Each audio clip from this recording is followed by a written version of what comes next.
الأخ أبو صالح من العراق، تفضل. السلام عليكم.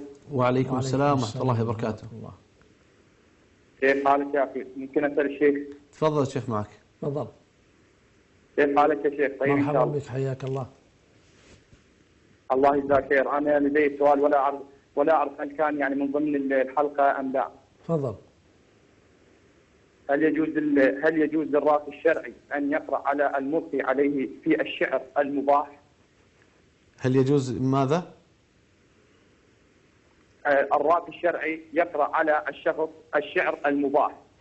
الراقي الشرعي يقرأ على الملقي، يقرأ عليه يعني تقريب مقطع أو مقاطع من الشعر المباح. طيب. الراقي الشرعي الذي تقصد الرقية الشرعية يقرأ شعرا؟ نعم. طيب. يقرأ شعر، نعم، على المرقي يقرأ عليه من الشعر المباح يعني. طيب. وأرجو من الشيخ أن يجيب عليه في أسرع ما يمكن، لأن في خلافات بين الأخوة بالرقية الشرعية. طيب شكرا لك، تسمع الإجابة إن شاء الله. شيخنا كما سمعت، هل يجوز للراقي أن يقرأ الأشعار المباحة على يعني من يرقيه؟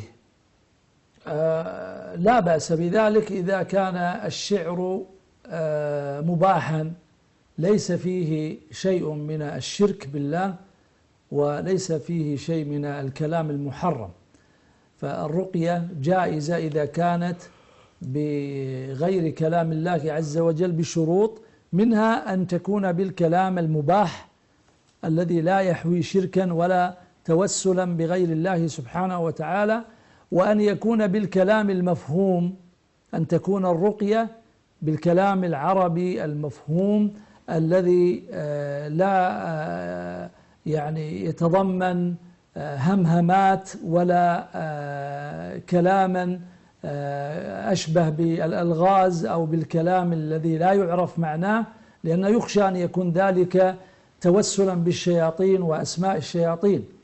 النبي عليه الصلاة والسلام يقول في هذا الباب: اعرضوا علي رقاكم، لا بأس بالرقى ما لم تكن شركا.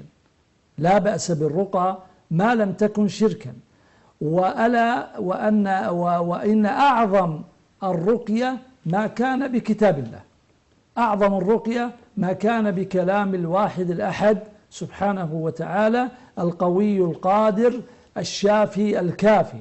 فالنبي عليه الصلاة والسلام لما لدغ رجل ذهب أبو سعيد الخدري فقرأ عليه الفاتحة عدة مرات فشفاه الله عز وجل، فقال له: وما يدريك أنها رقية؟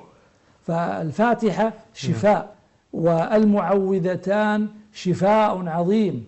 آية الكرسي وآخر سورة البقرة: آمن الرسول بما أنزل إليه إلى قوله تعالى: فانصرنا على القوم الكافرين، فيها مطردة للشيطان وفيها رقية عظيمة، وما أشبه ذلك من الرقية بالأذكار النبوية الصحيحة.